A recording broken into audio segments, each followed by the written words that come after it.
بنیادی طور پر جن خدشات کا ہم نے اظہار کیا تھا کہ انہیں کھانے کے اندر زہر دی گئی ہے، انہیں ہارپک دیا گیا ہے، انہیں HCl دیا گیا ہے، وہ خدشات آج کی رپورٹ میں واضح طور پر پائے گئے ہیں۔ ان کی طبیعت آج بھی خراب تھی۔ آج جب انہیں اسپتال لایا گیا تو ان کو چیسٹ پین تھی، ان کے بائیں بازو سے لے کر پوری جو ان کی لیفٹ سائیڈ ہے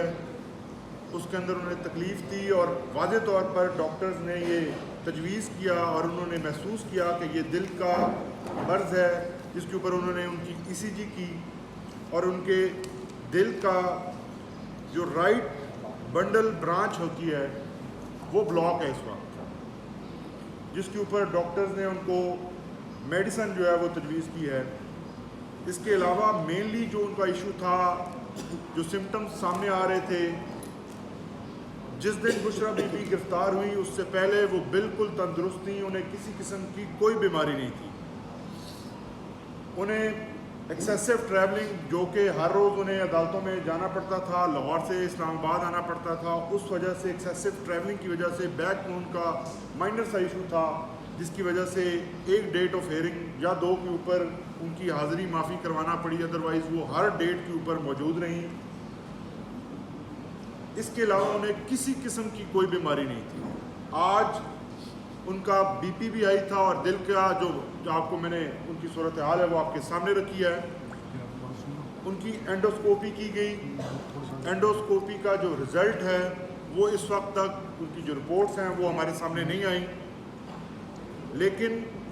جو ان کے معالج نے، جو ہمارے اپنے پرائیویٹ معالج تھے، ان کی جانب سے جو چیزیں ویزیبلی دیکھی گئیں، کیونکہ وہ یہ اینڈوسکوپی کا جو پروسیجر ہے اس کے اندر تصاویر ہوتی ہیں، اور تصاویر کے تھرو آپ سٹمک اور اندرونی جو جسم ہے اس کا آپ معائنہ کرتے ہیں، تو واضح طور پر ان کے خوراک کی نالی اور معدے کے اندر زخم پائے گئے ہیں، جس کے لیے ڈاکٹرز نے ان کو میڈیسن تجویز کی ہے، اور 1 ہفتے بعد دوبارہ چیک اپ کا جو ہے ان کو کہا ہے۔ ساتھ ان کو یہ بھی تجویز کیا گیا ہے کہ ان کا کھانا جو ہے وہ ٹھیک ہو۔ ٹھیک سے مراد یہ ہے کہ اگر جس قسم کے کھانے میں اگر کوئی چیز ملائی جا رہی ہے تو وہ مزید نہ ملائی جائے۔ اس کے علاوہ آج جو ان کی فزیکل حالت تھی، ہم ان سے ملاقات کرتے رہتے ہیں، 2 دن پہلے بھی میری ملاقات ہوئی، ٹرائل کے دوران بھی ان سے ملاقات ہوتی ہے، وہ اپنے آپ کو ایکسپریس نہیں کرتی، اپنی تکلیف جو ہیں وہ شیئر نہیں کرتی، لیکن جو آج ڈاکٹر اور ان کی بیٹی نے مجھے تفصیلات بتائی ہیں وہ میں آپ کے سامنے رکھنا چاہوں گا، کہ ان کے ہونٹوں کی جلد جس دن سے ان کو پہلی دفعہ وہ کھانا دیا گیا تھا زہر آلود، اس دن سے آج تک ان کی جو ہونٹوں کی سکن ہے وہ خراب ہو چکی ہے، وہ بالکل بولنے سے بھی قاصر ہیں، آج بھی ان سے بولا نہیں جا رہا۔ مسلسل اسی حالت میں رہنے کی وجہ سے اور ہماری استدعاؤں کے باوجود ان کو کسی قسم کی ہیلتھ کیئر نہ پرووائڈ کرنے کی وجہ سے ان کی طبیعت مزید خراب ہوئی ہے۔ ان کی سکن کے اوپر بھی اس کھانے کے یا جو بھی چیز انہیں دی گئی، ہماری اطلاع کے مطابق انہیں ہارپک دیا گیا، جو کہ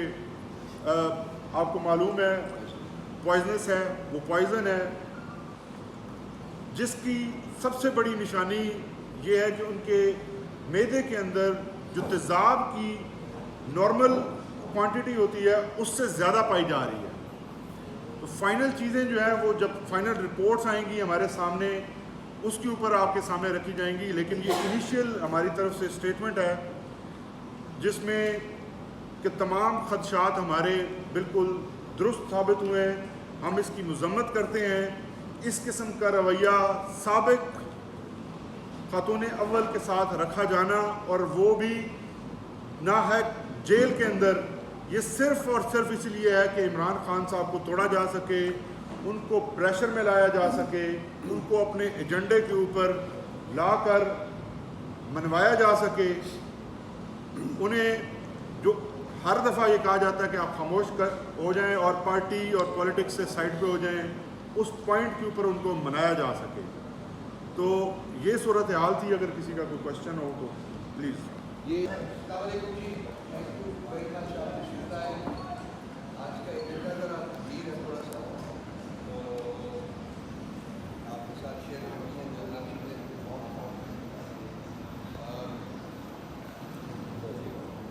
سب سے پہلے تو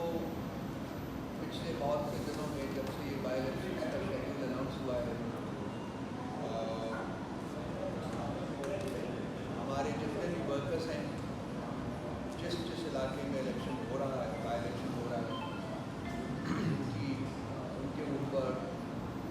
دن رات 24 گھنٹے چھاپے مارے جا رہے ہیں، ان کے گھروں کے اوپر ان کو اریسٹ کیا جا رہا ہے. تو کوئی پتہ بھی نہیں کہ کہاں لے جاتے ہیں. ان کی فیملی کے ساتھ بدسلوکیاں وہ ایک معمول بن کے رہ رہی ہے، اور کسی قسم کی پولیٹیکل ایکٹیویٹی جو ہے وہ پی ٹی آئی یا پی ٹی آئی کے کارکنان کو اس کے کرنے کی اجازت نہیں. یہ جو پرانا ایجنڈا ہے طاقتور لوگوں کا اس ملک میں ہے، جن کے اب یہ جمپنگ جیکس جو ہیں وہ مختلف حکومتوں میں عدد کے پی براجمان ہو چکے ہیں. یہ اسی ایجنڈے کو، اسی فسطائیوں کو، اسی جبر اور اسی ظلم کو آگے لے جا رہے ہیں. اور ان کی حد الوسع کوشش یہ ہے کہ بائی الیکشن میں پی ٹی آئی کے جو کینڈیڈیٹس ہیں وہ ان کو ٹوٹلی ریلیونٹ کیا جا سکے. اس کے ساتھ ساتھ ہمیں یہ بھی اطلاعات موصول ہوئی ہیں کہ مختلف آروز کے پاس جا کے انہوں نے بلینک فارمز 45 جو ہے ان کے اوپر ان کے سگنیچرز اور کانسنٹریشنز جو ہے نا وہ آلریڈی لے لیے. جس شخص نے انکار کیا ہے ایسا کرنے سے، ہماری اطلاعات کے مطابق ان کو پکڑ کے ان پر ٹارچر کیا گیا ہے اور انڈر ڈیوریس ان سبھی یہ سگنیچرز لے گا. تو ورچولی بہت سارے لوگوں نے آلریڈی فارمز 45 کے اوپر اپنے سگنیچرز بھی کر دیے ہیں اور اپنے کانسنٹریشنز جو ہے وہ بھی لگا دیے. سو کوشش جو ہے اس حکومت تو کہنا میرا خیال ہے کہ وہ حکومت کے لیے شرم کا مقام ہوگا. یہ جو قابض گروہ ہے، قابض طبقہ ہے، ان کی کوشش یہی ہے کہ جس طریقے سے بھی ہو سکے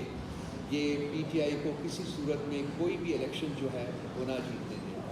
لیکن اس کے ساتھ ساتھ میں اپنا اور اپنی پارٹی کا یہ ریزولو جو ہے اس کو ریٹریٹ کروں گا کہ ہم نے جو مرضی کر لیں، ہمارے ساتھ جو بھی کر لیں، اس سے ہمارے حوصلے پست نہیں ہو سکتے. اور ہم پوری کوشش کریں گے کہ کل کے الیکشن میں 8 فروری کی طرح ایک اس سے بھی بڑا سرپرائز جو ہے وہ ان کے اوپر ہم اسپرنگ کریں.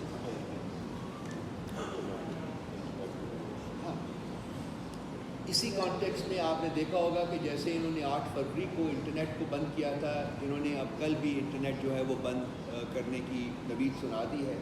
تو یہ ایک بڑا میجر کانڈویٹ ہوتا ہے جس کے ذریعے یہ الیکشنز کو کنٹرول کرتے ہیں. پولنگ اسٹیشنز کے اوپر تو علیحدہ ہوتا ہے، اس کے علاوہ جتنی بھی کمیونیکیشن وہیکلز ہوتے ہیں، لنکس ہوتے ہیں، ان کو یہ سلب کر دیتے ہیں تاکہ کوئی ایک بندہ دوسرے سے بات نہ کر سکے اور یہ جس طرح سے چاہیں اپنے پولنگ اسٹیشنز جو ہیں ان کو وہ مینیج کریں. اس کے ساتھ ساتھ جو نام لیتا ہے آپ کی پارٹی، تو نام لینے سے پہلے ایک دوسرے کے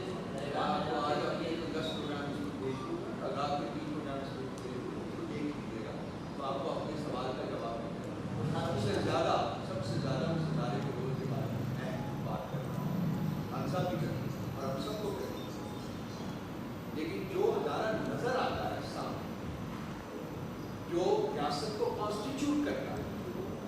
وہ ایک سبارڈینیٹ ادارہ جس کا ذکر آپ اس کو کنٹرول کرنا